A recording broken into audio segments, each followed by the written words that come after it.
Yo YouTube, today we're watching Optic Shotzzy play some Search and Destroy, some Pro 8. He absolutely tears a lobby. This is actually on his second channel, so make sure to check out the original video. Let's break it down and see how a Search and Destroy, or can't speak English, how Search and Destroy is played by the best of the best. Now, this is going to be a bit different to the normal CDL, right? Because not their team. This is going to show a bit more of the, I think this will be a little bit better for the kind of in-game decisions, for the middle round decision making, because they're not going to have as many structures and kind of setups as you would in a team game mode. So let's go through, break down. Hope you guys enjoy. Sit back, relax, and let's break down some Optic Shotzzy. Starting off, going through middle here, and you see it's 3 versus 4. Let's kind of back off slightly and see what's kind of happening here. So as Shotzzy goes through here, let's have a look at the minimap and see why the trades are going the way they are. Starting off, you see 2 people out in the open, okay? So Artites dies, 2 people there, 2-pack and 1 more player. So he's going to go through. There's a player on his left, but before he goes for that guy, he's going to go for the other player here in red. So he goes forward, he spots him out in the distance, going to take him out. It's actually going to be Gwyn. So he goes through, takes out Gwyn straight away, okay? What you're going to see a lot, especially for Shotzzy, a guy with really good movement and finesse,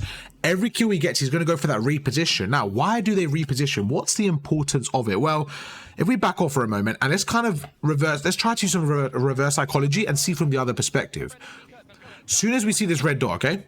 This red dot here. Once you see that red dot, your immediate reaction as a player is to chase that red dot. Obviously, in certain scenarios, for example here, he's going to go through and he's going to try to find that red dot. If Gwyn, in this case Gwyn, if he's staying on the exact same spot, look at that, Shotzzy pre-aims the red dot basically. If you stay on the exact same spot, you're going to find the opponent, you're going to be more ready for that gunfight than they are. Let's go from Gwyn's perspective, okay? He just killed someone. Imagine he still stood here. Shotzzy's going to come up pre-aiming him because he knows exactly where he is. From the other end, Gwyn doesn't know where to look. Does he have to watch his back alley? Does he have to watch top red? Does he have to watch top third? Does he have to watch behind him? There's so many angles you need to watch. That's why when you get a kill, you're better off to reposition. Right here, Shotzzy on his opponent's POV will be a red dot. They might be chasing him because Gwyn might give the call out, okay, Shotzzy is absolutely one shot, chase him. So straight away he's going to reposition, go forward, and it's just a really good way of getting your fundamentals right and trying to reposition 1 versus 1. What do we see here? Well, we see the red dot. Now, defense or offense, what do I prefer? I think in this scenario, I'm actually favoring Shotzzy. I don't know what happens here, but I'm favoring Shotzzy, right? He sees the red dot here, so he knows that the opponent is going to come through the middle area. So he's going to go forward, and he's probably going to get the bomb down. So you see he's watching, he's actually going to watch him now. So let's kind of see how he plays this one. So really good awareness from Shotzzy. He goes forward, and before getting the bomb down, he knows he might be pushing him. So he goes through, he sees him there. He sees him now tuck into a corner. So again, he's going to go slowly, go towards it, and look at this, he's going to slide cancel. As he slides, he's now going to jump around the corner, and you just want to be ready for the gunfight, right? So he's jumping around the corner before he even sees him, because he knows he's somewhere around here. He goes forward, and he's able to take out the opponent with ease. So good round from Shotzzy and the boys there. He's able to pick up 2 kills in the first round of Pro 8. Okay, let's go forward to round 2 and see what he does on the defense. Hope you guys are enjoying the video so far. And by the way, this is probably out on Christmas, so I hope you guys are having a fantastic holiday, spending it with whoever you are, and hope you guys are enjoying that this time of the year. Okay, goes forward, and let's see what he does here. So he goes through, great play out Johnny. I think the stun there was very effective. You know, equipment is always a great thing to use. So just a really good stun, goes forward and is able to take out Shotzzy, and a pretty good offensive round from the other team, to be honest. I think they just got to mid a lot quicker, and once you have mid map control, you know, it's kind of chalk, man. Mid map control is very important. Into the next round here, round 3. So far both teams winning on offense. Okay, the reason I'm kind of taking a mental note of this is because I want to see as the rounds progress, do things change, do the players do the same thing, stuff like that. Now, one thing we're noticing, okay, now a lot of top players do this, not just the pros, but a lot of top players do this. Use your equipment, especially at Search and Destroy. You want to use your equipment together. You want to assume that the opponents are going to go to certain positions, and you want to try to trap them in. So right now you see they're going for like a little double nade. You see how 2 grenades flew over, they're going to chuck that nade over and they actually take him out. Okay, let's back off. This is a really good example for a YouTube short. Okay, so let's back off and start again. Sorry, I started using YouTube shorts as well in my breakdowns. Just a lot easier to do them together, so bear with me. It might sound a bit weird, but we're going to break that down once again. Okay, this is your best way to use equipment in Search and Destroy. Right now you're seeing Artites and Shotzzy. Okay, they're going together to the mid alley on Karachi. They know that the opponent's going to be either up the ladder or on their side of the map. Okay, so they're going to go together, they're going to line up the grenade here, they're going to chuck it at the same time, and now what you're going to see is that the grenade's going to land, go through, and they're going to get that first kill. A really good way of opening up the blood. And if you guys are trying to improve in Search and Destroy, I highly recommend practicing nade spots like that, and it will allow you to get those few kills every single round. Okay, Perfect. Thank you guys for bearing with me for that one. It probably sounded weird because I was stopping and going, but let's go forward. So as I mentioned, okay, really good stuff there. Great nade there. They're able to take out, I'm not sure who they was. I think it was good. Okay, so they take out Gwyn, and you really want to use your equipment effectively. In Search and Destroy, I've noticed over the years, the teams that use their equipment effectively, they're just so much better in Search and Destroy, right? You guys know how important that first blood is in Search and Destroy. So if you can use your equipment right and get a first blood like every 1 or 2 rounds, such an effective way of playing and just a really, really good way of getting those early kills. So goes through here and he gets some great timing. Yeah, he gets some great timing, spots him on the ladder, takes him out. And what did we say earlier? Gets a kill, backs off, repositions straight away. Okay, it's very consistent. You're noticing every single time, and the guy's just beaming right now. Look how he challenges gunfights. Okay, very confident. He's always sliding around corners, always jumping around corners. Even if he's not, you know, expecting the opponent,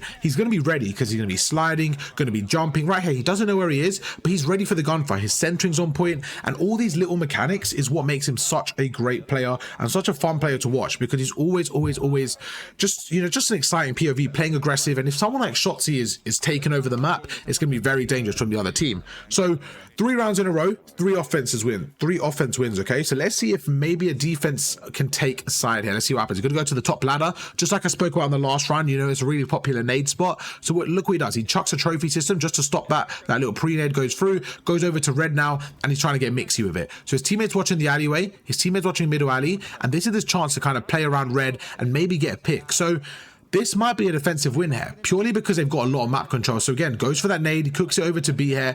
Good nade there, doesn't really get anything there, but maybe a bit of intel. Goes forward, and he's just trying to make his way across, okay? Now he's used a smoke grenade. This is interesting. We don't see a lot of smoke grenade usages, especially from a first-person POV, because we don't watch a lot of Search and Destroy. So let's see what Shotzzy does here. So that smoke is going to hopefully distract the player top third. He's going to climb the ladder here, and he actually gets shot there. So it was actually a really good smoke because it stopped him from dying. However, a bit of an over-aggressive player. You see the other team had setups there and they were able to take him out. Artites goes forward, he gets taken out, Clayster goes through, and again another offensive win for this lobby. So when you're watching games like this and you notice something, right, offensive teams are dominating, okay, what that tells me is the defensive teams, if they can make a play, if they can switch their setups, they could do something different, they should be able to take this game. If you go on pure statistics and kind of the way the game's going, offensive is seeming a lot easier, specifically right now. For this very map in this game with this team, offensive is obviously dominating, okay? So when you're playing defensive, you want to, you know, try something different and you want to really try to make it work. Let's see what Shotzzy does here. He's going to get very aggressive. I don't mind this, okay? I think if you're an SMG player like this, you kind of have to play aggressive. I know because I play a similar role sometimes. It's a very high risk, high reward playstyle, but if you're frying, you are going to have the most impact on the map. No one will get close to you. So he goes forward. I like this use of movement here just to play his life, and now he's playing from a different angle. Okay, so he's one shot, he's expecting somebody to be around the red area, and I'm a huge fan of this. He goes forward, and this is why it's so important to finesse and just play through different spots.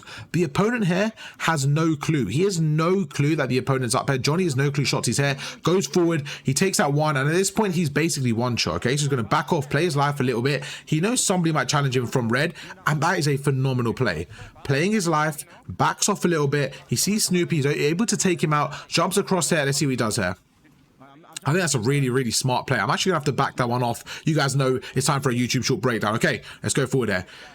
Let's see how Shotzzy uses movement to his advantage in Modern Warfare 3. So starting off, he goes through, he sees an opponent on top of him, so he's actually going to back off there, chuck a smoke grenade just to get some distractions going so he can back away. Now, instead of backing away fully, he's going to play this little creddy spot. This is a great jump spot, plays a different angle, and he's actually going to tuck into the corner. Now, he's expecting the opponents to push him, knowing that Shotzzy's one shot, and he reads this really well. So he goes through here, takes his time here, pre-aims one, he's able to take him out. Really good stuff here, and he goes to shoulder it, he spots a second one. Now, the second opponent, he knows Shotzzy's one shot, so Shotzzy's going to back off, play his life, wait for the regen, but he's thinking, right, where's the opponent going to push from? He's probably going to come from top red. So he goes forward, pre-aims top reds, able to take him out, and straight away goes for the reposition. A really good way of playing his life, really effective stuff. Hope you guys enjoyed that one. So we go forward here, and yeah, like we said earlier, you know, he's kind of get a few kills, going to get a two-piece, going to push through, wait for his teammate. Artites gets a third, and just really good stuff here. Let's see what happens there. So Artites dies there to 2-pack. 2-pack's got a pistol in this bottom room. So 2 versus 1,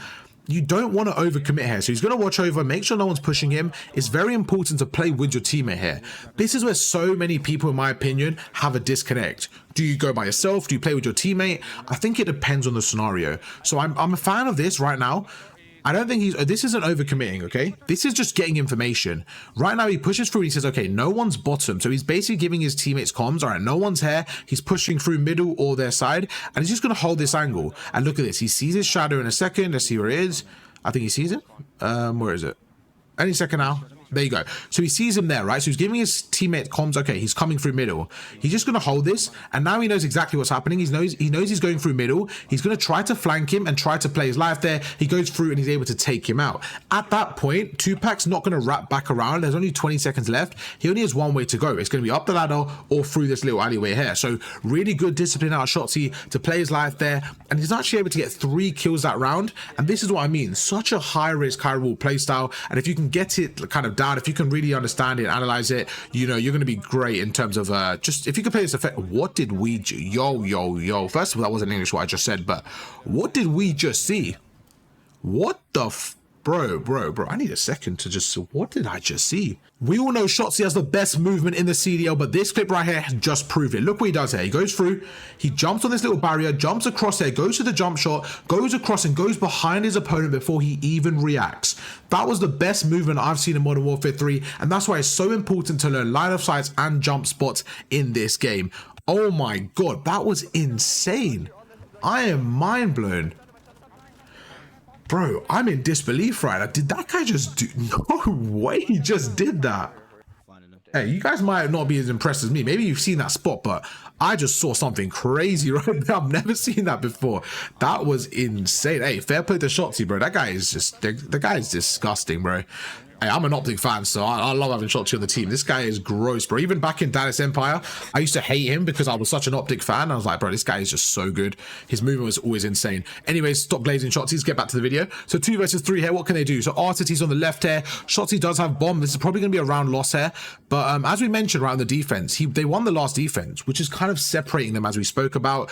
If you get a defense win, that's really going to help you just kind of get apart. And it's plays like that, that little movement he did to get the 2-piece. It's just plays like that, you know, separate the good to the great. Goes forward here, 2v3, you know, he's absolutely one show. He's going to try to finesse with his life. So many people around him. I think in this scenario, he's going to kind of go to make a play, man. Not really much you can do here. And I think he's going to wait for a free pick. If he can get a free kill here, make it a 1v2, it's going to be a little bit more doable. If you're the opponent, you just don't want to give up any free lives here. You want to take your time and really, really make Shotzzy work for this, which is kind of what they're trying to do. And you see he's going to go forward, get the bomb down at B, and it's just too many people around him at that point. They've got good setups. He's not going to be able to win that one. So goes forward again, like we mentioned, right? Remember the team nade. So he goes through, chucks it. Okay, so this is what I'm talking about. Same thing, man, same thing. Okay, let me just back off a little bit. This guy, bro, this is a masterclass Shotzzy, bro. He's giving us content for days right now. This guy's absolutely cooking. If you're trying to improve in search and destroy, this is one thing you have to add into your game, okay? It's going to be the team grenades. Look at this right now. Shotzzy's on defense on Karachi. He goes forward. He lines up the nade perfectly. Him and Ghosty chucks it over. Look at this. Within 3 seconds, they go through and they're able to get that kill. Now, if one of them chucked a nade, he probably would have got just kind of a hit marker. So it's very important to time your nades with your teammates for easy kills in search and destroy. Right, there was a perfect example, okay, of teamwork, communication, and just a really, really easy way of getting an advantage in the game. He goes through, takes out one. This guy's so insane. He's about to take out his teammate. This man is moving different right now. 3 versus 2. Again, this little jump spot, just little things like this, right? It just adds so much flair and finesse into your game. Like, if someone can't do this jump right, they're not able to get there quick enough. They might not see this cross. It's little things like that that makes a good players great, okay? Like right now, look how quick he gets there, and it just allows him to get to the power positions quicker. Sometimes it's not about getting to a position, it's about getting there quick, because anyone can get to a position, right? But when you take an extra 20 seconds to get there, it definitely adds, you know, it just definitely adds like randomness and uncertainty to your game. Snoopy, really, really smart play there to back off instead of overcommitting there. Goes through, now it's RTT's in a 1 versus 2, and he does lose it. 4-4. It's going down to the wire. Round 9, what can the boys do here? They're going to go forward. Shotzzy once again with the team nade. Will it work for 3 rounds? Oh my God, there you go. You see it hits a trophy system, okay? So they kind of bang on the money right now in terms of position and placement. When I say that, he misses this smoke grenade, so maybe wasn't the best example, but he's going to go through here. Who does he kill here? Again, every kill he's getting, he's just adding height to his ground. He's adding finesse, he's adding flair, and you could just see it's making it very difficult for the opponent to kill him, right? Because the reason why it's so easy to get kills when you've got high ground and stuff sometimes it's just because of the centering, right? When someone's pushing you and centering onto you, if you got an immediate high ground onto them and then you're jumping at them, it's very difficult for them to track you, for them to perfect their centering. Like if you're walking straight into a doorway, it's a lot easier, right? So that's why sometimes, you know, when Shotzzy makes these incredible plays, you're like, how did they not kill him? Well, the movement, the centering, all this stuff is affected when somebody's playing this fast pace. So great play out of the boy's head to win another offense into the round 10. I've got a feeling this one might go the distance, maybe to a round 11, but let's see what happens. The Shotzzy goes through in the right. He's just holding the right hand side now. 4 versus 3. At this point, you kind of want to play your life as long as possible. 4 versus 2. Alec takes that one. He gets a call out. So this is right now. Shotzzy goes through. He sees one, you know, in the top somewhere. He gets a call out. He's going to give that call out to his teammate. He's going middle. Now look what he does straight away. He goes through and he's trying to watch the ladder push through. So he's trying to get some intel. He's trying to get some coverage. He's like, right, he's not on the ladder yet. He's probably either still in the middle, and there you go. He's backed off to him, takes him out, and Shotzzy, fantastic performance. What did he finish? But this guy was cooking. Oh my god, I'm not gonna lie. When I saw the video, I was like, okay, he probably did good, but yeah, 13 kills. Nah, he was him, bro. He was him. Okay, YouTube, hope you guys enjoyed the video. And as I mentioned, have a fantastic holiday. I'm still on the grind. I'm recording this on the 24th right now, Christmas Eve, so I can chill tomorrow. So I'm gonna get plenty of content for you guys to enjoy over the holidays. Hope you guys enjoyed, and I'll catch you for another video tomorrow. Peace.